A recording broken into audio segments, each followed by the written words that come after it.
Hello dear students, this is Akshata Kirpekar and I welcome you to my YouTube channel. Students, in the second part of the chapter Chemical Reactions and Equations, we are going to focus on different types of chemical reactions. Of that, the first one is combination reaction, next is decomposition reaction, displacement reaction and double displacement reaction. So let us see these reactions one by one. First one is combination reaction. As the name itself suggests, ह्या reaction मध्ये काय असणार आहे? Combination असणार आहे. काहीतरी रिॲक्टंट्स असणार आहेत आणि ते कंबाईन होऊन त्यांच्यापासून प्रोडक्ट फॉर्म होणार आहे. आता ही रिॲक्शन लक्षात ठेवण्याची ट्रिक काय आहे बघा. कॉम्बिनेशन रिॲक्शनचा हा आहे एक जनरल फॉर्मॅट की ज्याचा यूज करून तुम्ही ही रिॲक्शन ओळखू शकता. तुम्हाला एक्झाममध्ये रिॲक्शन्स दिल्या जातात आणि ती रिॲक्शन कोणती आहे हे आयडेंटिफाय करायचं असतं. Type of reaction. Okay, so combination reaction कशी आयडेंटिफाय करणार तुम्ही?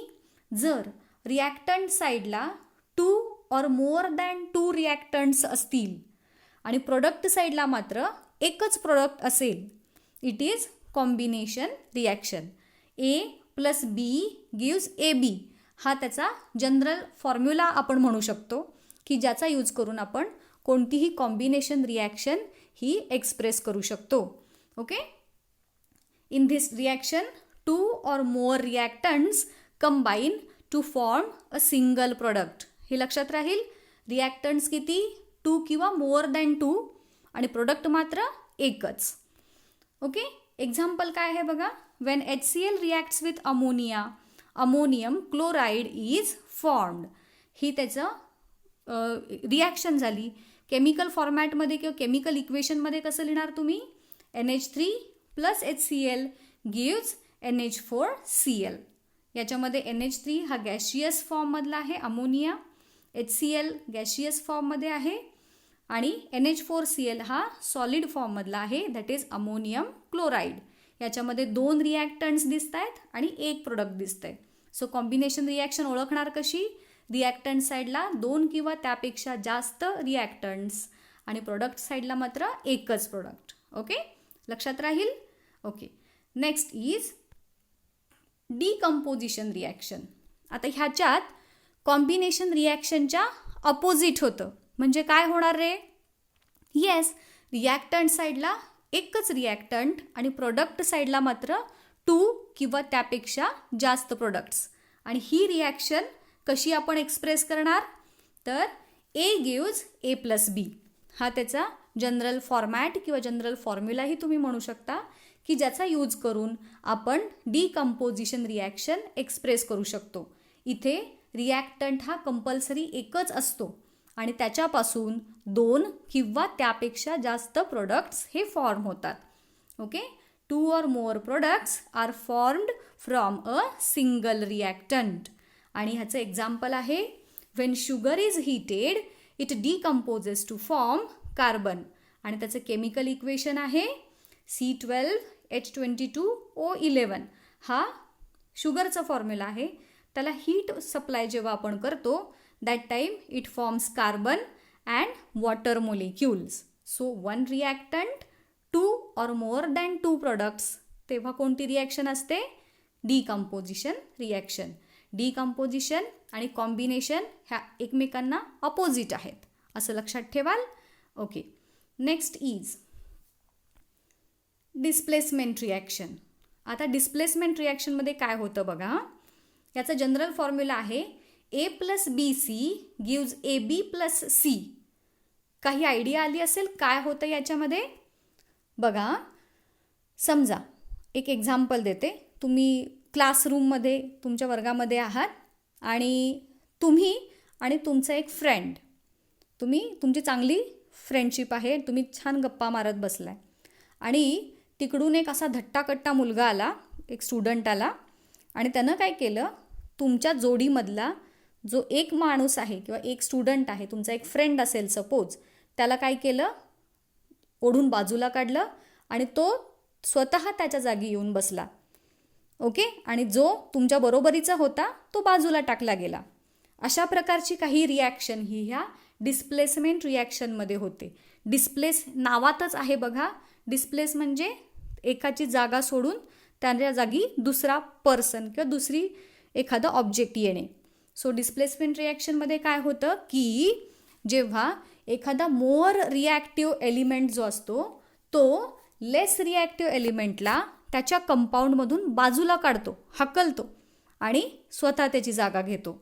ओके, काय होतं, place of the ion of less reactive element in a compound is taken by more reactive element by formation of its own ions. मगाशी जसं सांगितलं, तुम्ही आणि तुमचा फ्रेंड आहात, एक हट्टाकट्टा स्टुडंट आला, त्यानं तुमच्या फ्रेंडला बाजूला काढलं आणि स्वतः तुमच्याबरोबर येऊन बसला.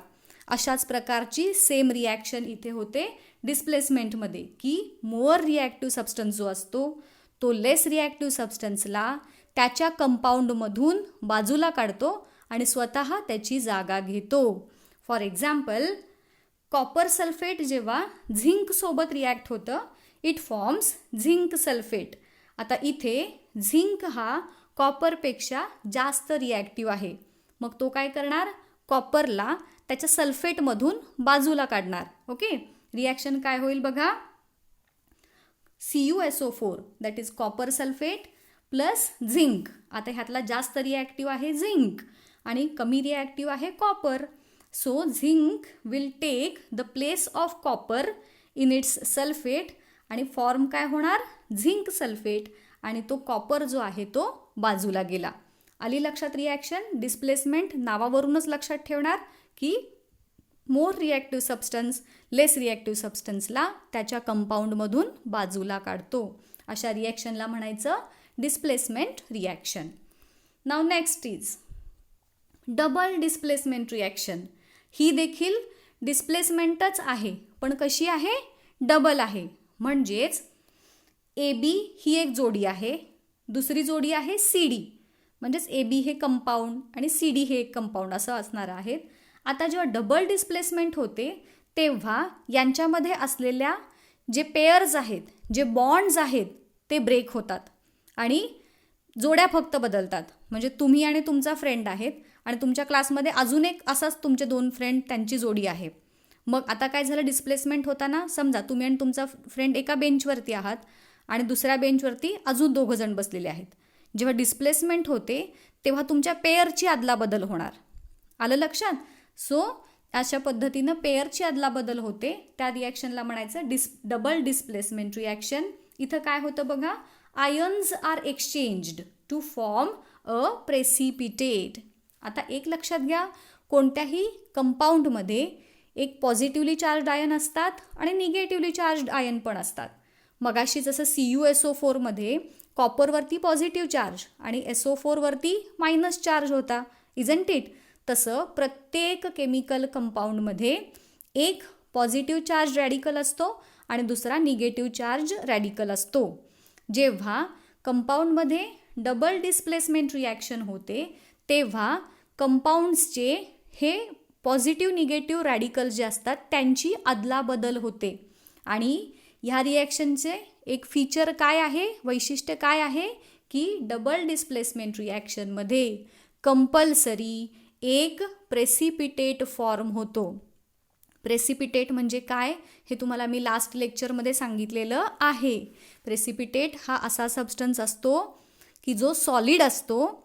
दोन लिक्विड्सच्या रिॲक्शनमधून जर एखादा सॉलिड सबस्टन्स फॉर्म होत असेल तर त्याला म्हणायचं प्रेसिपिटेट. सो डबल डिस्प्लेसमेंट रिॲक्शनमध्ये कंपल्सरी प्रेसिपिटेट फॉर्मेशन होते.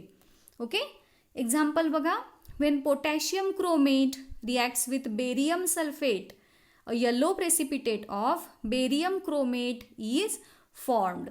आता बघा हा, पोटॅशियम क्रोमेटचा फॉर्म्युला काय आहे, K2CrO4. यामध्ये K2 वरती पॉझिटिव्ह चार्ज आणि CrO4 वरती निगेटिव्ह चार्ज असतो. बेरियम सल्फेटचा फॉर्म्युला आहे BaSO4. यामध्ये Ba वरती पॉझिटिव्ह चार्ज आणि SO4 वरती निगेटिव्ह चार्ज. मग जसं तुम्हाला मी आत्ता सांगितलं, आयन्सची अदलाबदल होते. याचं पॉझिटिव्ह आयन दुसऱ्या कंपाऊंडच्या निगेटिव्ह आयन बरोबर कंबाईन होणार आणि पहिल्याचं निगेटिव्ह आयन दुसऱ्या कंपाऊंडच्या पॉझिटिव्ह आयन बरोबर कंबाईन होणार आणि एक वेगळाच कंपाऊंड फॉर्म होणार. आता इथे बघा तसं झालंय का? K2CrO4 आणि BaSO4 यांच्यामध्ये रिॲक्शन होऊन काय झालं बघा, Ba हा पॉझिटिव्हली चार्ज्ड आयन CrO4 ह्या निगेटिव्हली चार्ज्ड आयन बरोबर कंबाईन झाला आणि K2 हा पॉझिटिव्हली चार्ज्ड आयन SO4 या निगेटिव्हली चार्ज्ड आयन बरोबर कंबाईन झाला आणि बेरियम क्रोमेट आणि पोटॅशियम सल्फेट हे 2 सबस्टन्सेस तयार झाले. ही ॲक्टिव्हिटी आहे तुमच्या टेक्स्टबुकमध्ये विचारलेली, ती मी तुम्हाला इथं एक्सप्लेन करून सांगितलेली आहे. सो डबल डिस्प्लेसमेंट रिॲक्शन लक्षात राहील का? आयन्स एकमेकांचे एक्सचेंज होतात आणि कंपल्सरी एक प्रेसिपिटेट हा फॉर्म होतो. Okay, so this is all about the double displacement reaction. In the next lecture, we are going to see about exothermic reaction, endothermic reaction, rate of chemical reaction and factors affecting the rate of chemical reaction. हे 4 points आपण next लेक्चरमध्ये बघणार आहोत. Okay, till then good bye.